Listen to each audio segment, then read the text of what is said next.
Go ahead, Joel Coleman. Hey, Coach. Just it may be too early to tell. I don't know, but who's kind of stood out to you so far this fall at the plate? In regards to the new guys or our returners or everybody? Let's go, everybody. Well, you feel pretty fortunate. You still have the nucleus of the what were juniors last year, still kind of juniors this year, right? In Hatcher and TA and Rowdy. Those guys are continuing right where they left off. They're playing really good baseball. We know what we're going to get with those guys, but you know what you're going to get, but they're getting better. They're doing some really impressive stuff this fall. Looking at my little list here, but the guys that were here last year that are younger, Cameron James is showing to be a real SEC shortstop. The profile is what Major League Baseball loves in regards to the body and the way the overall game plays out. Logan Tanner, who you guys were just speaking to a minute ago, he's having a really, really nice fall. Luke Hancock, I was saying last year, was a guy that I thought was really going to hit for us that not many people had realized just yet. Let me see who else we're talking about here. But in general, Landon Jordan is back. He's a little banged up right now, but he's going to have a big impact in this club. But the new guys that are really, really standing out, Kellum Clark, we knew was a special player. We're playing him at third, but he can play first. He can play the corner outfield. It's just a very physical, athletic, left-handed bat with real feel to hit and real power, and so you're really excited about him. Tanner Leggett has been working like crazy. He can play anywhere for us. Braylon Skinner came in. He's a center fielder that can really, really defend, highly athletic, still learning the game, still learning an approach, but is pretty promising when you look at what he can do on a baseball field. And I'm sure I'm leaving a bunch of guys out. You got Brandon Pimentel. Kite McDonald has made a big jump. Drew McGowan's doing well. So I don't want to leave anybody out. I know I am, but just in general, I like our team. We have a nice nucleus of guys returning, and then several newcomers, whether they're freshmen or junior college players, we think could step in and play. Scotty DeBrule, forgot about him. Scotty, veteran, real middle infielder, led Jacksonville school record in hits, just knows how to play the game. So you look at the team, and there's a lot of versatility and something you're pretty excited about. We'll go to Robbie Falk. She just named a ton of guys, and there was a few guys who didn't even get a chance to talk about, and that's kind of the nature of college baseball now when you have these loaded down rosters after what we saw last year. I asked Chris about this the other day, but what's the challenge now for y'all in these fall practices, and I guess how much more important are those practices to kind of see the guys that you're going to be playing the most, because you still have the 9 guys in the lineup that you have to get in there every single week. No doubt. It's challenging, but not too challenging. We're doing a pretty good job with it. Roster's big, but everybody has a big roster, and everybody's going through the same thing that we are. So you struggle as a coach in regards to planning a practice or an inter squad, kind of the format of how to go about it. Do you want to be creative and make it a situational inter squad day where you're playing the game and teaching the game, or do you want it just to be a normal inter squad where guys go out there and just play a normal game so you can evaluate a little bit more? You can definitely evaluate when you're putting them in situations and you're having a situational inter squad, but at the same time, you're trying to teach them more than anything on those days. Right now you have so many guys that can play. It's more about just evaluating what guys can do and seeing what kind of game they're bringing to the table. All right, we'll go back to Joel Coleman.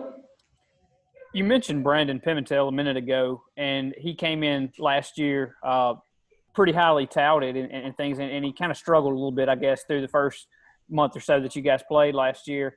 I guess, how much of that was just bad luck? How much of that is just first-year guy in the program, and have you seen some progression out of him this fall? Little first-year jitters. Right before opening day, I think about 2 weeks of that spring practice, he was the best hitter on our field. And when you see him do it over and over and over again, you know it's in there.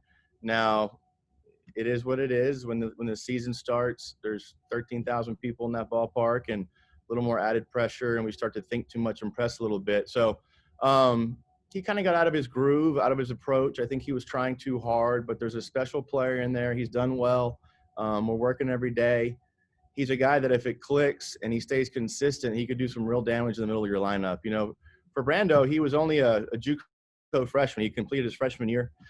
We added him very, very last minute, like a week before school actually started. So he went from junior college to jumping in here. Everything was new. The system was new. So I think there was a lot on his plate last year. But when you have a guy like him that's as good of a kid, that works as hard as he does and is as talented as he is, usually the second year goes a lot better because they know what to expect and they can kind of just relax and play. We'll go to Mike Nemeth. Yeah, Joel keeps beating me to the question. I was going to ask about Pimentel, but I will ask, you lost some power bats in the middle of that lineup. How do you, as the pitching coach, or as the hitting coach, I'm sorry, see that developing this year? We just put all the pressure on Coach Fox. We tell him we have a really deep pitching staff, so make sure to really pitch it and punch everybody out, and we'll just play a little bit of small ball and win games. No, we're not doing that. We lost some really good players in the middle of our lineup, but we have some guys that are still here that can do some damage. And as these guys are getting better and getting older and understanding how to use their body, use their legs and their swing, you're seeing guys start to hit for more power, especially the older guys. But I think we'll have plenty enough athleticism, plenty enough talent, and plenty enough strength to do what we're used to doing here offensively. Everybody is better this year. Everybody's got a better pitching staff. So you may play the game a little bit more in regards to bunting and hitting and running, but at the same time, we're not going to stray from what we do best and from our system. So I like the guys we have in place. We have guys returning that can hit it with some juice, and we got some new guys here that'll do the same.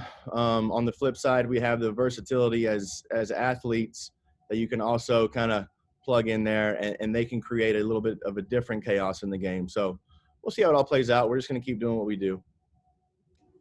We'll go back to Robbie Falk. Jake, I'm interested as a recruiting guy, and I'm not asking you to give me any inside information or anything, but just how y'all been able to handle this entire deal with the dead period and not being able to go out and scout a lot of guys. What's that been like? And you've had some success. Y'all been able to get some guys, and Chris mentioned a lot of those are players y'all were already on, so y'all were lucky for that. But what's it been like just trying to build your future rosters in the middle of this pandemic when you don't get a chance to see a lot of those guys face to face or anything like that? It's been challenging.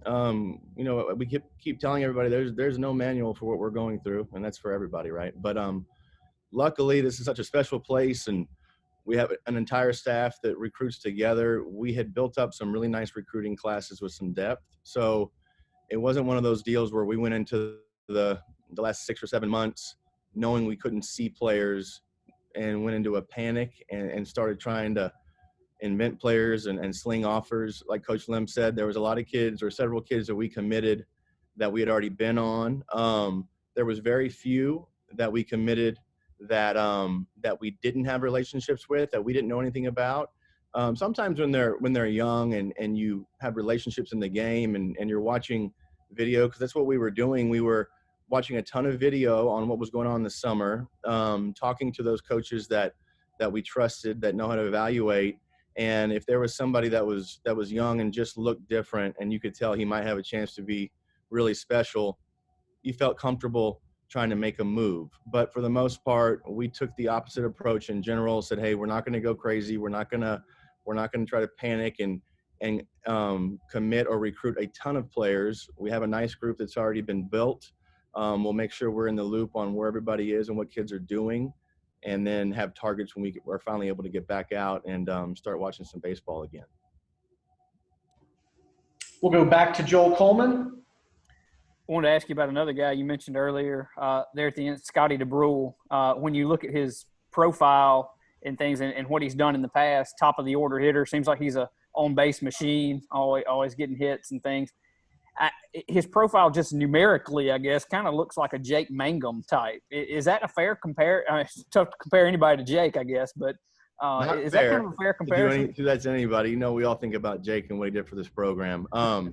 He was a different monster. We all know that, but I know where you're going with it. Yeah, very much so. He's a table setter. He's kind of a grinder. He's a baseball player, does everything the right way, really, really competitive.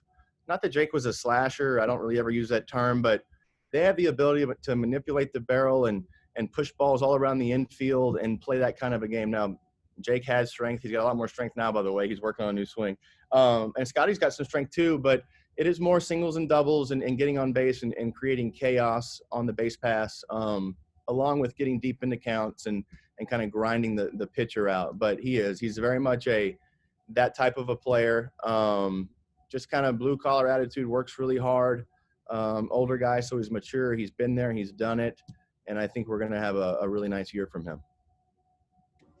All right, we'll go to Robbie Folk, and then we probably have time for one more.